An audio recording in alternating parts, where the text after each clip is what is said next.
At samantala, alamin na natin ang mga balita sa mundo ng kalakalan. Ihatid yan sa atin ang ating dakilang basketball fan na si Joseph Parafina.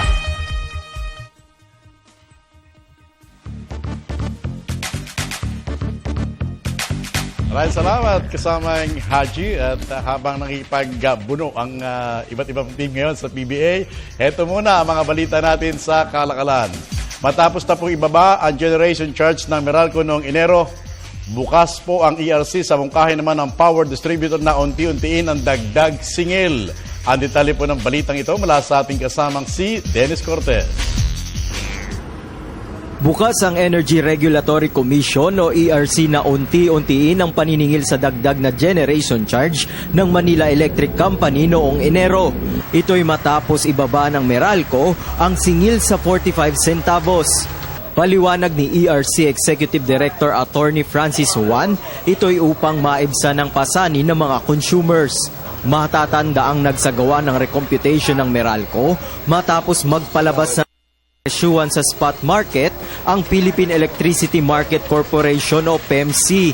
Sa recomputation ng Meralco, mula sa dating 4.56 pesos per kilowatt-hour na dagdag sa generation charge, ibinaba ito sa 45 centavos per kilowatt-hour. The significant reduction from the original 10.23 per kilowatt-hour in the January bills, this will be brought down to just 6 pesos and 12 centavos per kilowatt-hour. From the original 4 pesos and 56 centavos, this is now down to 45 centavos per kilowatt-hour. And we're hoping that this will be good news for consumers. This is actually, as far as Meralco is concerned, hopefully a welcome development as well for the customers of Meralco.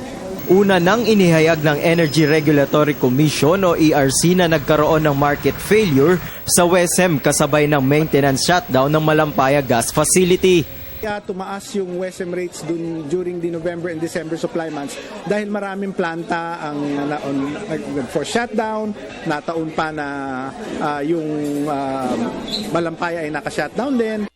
Maraming nangyari, nakakaiba. Na hindi na ngayon nangyayari. Na inassume differently nung ni-recalculate yung market. Mula sa dating 36 pesos per kilowatt-hour na singil sa WESM noong Enero, ibinaba ito sa 8 pesos and 33 centavos per kilowatt-hour. Bunsod nito ang pagbabari ng generation charge ng Meralco. Samantala, pinag-aaralan na ng ERC ang tamang presyuhan matapos magsumite ng computation ang Meralco at PEMC. Siniguro naman ng ERC at DOE na pananagutin nila ang nasa likod ng power rate hike habang patuloy ang isinasagawang investigasyon. Para sa Telebisyon ng Bayan, Dennis Cortez.